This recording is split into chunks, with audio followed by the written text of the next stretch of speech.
So I'm not saying all older men are bad, but I am just saying if you are 21 and you're being hit on by a 28-year-old guy, a 30-year-old guy, and he's telling you, oh, you're so mature, I like you because you're so mature, you'll notice most of his boyfriends are not 21. If he believed people can be mature at 21, why aren't his guy friends also 21? So that's grooming. I would just say, be careful, learn yourself, learn to love yourself, because when you're older, when you're 25 and above, you know what you want, you know what you don't like, and you're okay with it. You're at the point where you will likely not be pushed into doing what everyone else is doing. So yeah, just wait until you're 25 and above. So I just wrote there, I just want someone who loves God with all his heart. And back then I didn't know like every Christian has like the chance to talk with God directly.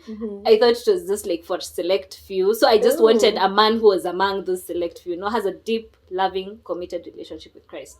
But I was like, I don't think it's fair for me to ask for such a man if I am not already such a lady. So I'm not focusing on relationships. I'm just focusing on my relationship with God. And then we'll see. If someone comes along on that route, it's okay. So here I am, still talking to, our youth pastor and everything. Then at some point, I start feeling some feelings. So I decided to tell him. Your feelings. I told him, oh my gosh, I hit on my husband, guys. So we were just talking. I remember it was like a Wednesday night. I was like, okay, I have something to tell you and don't freak out. I was like, okay, what's up? I was like, I think I have feelings for you. I'm telling you, that man ghosted me. The person I have been talking with till 3 a.m. in the morning, all of a sudden, he's just not on WhatsApp. He's critiqued me. He's left.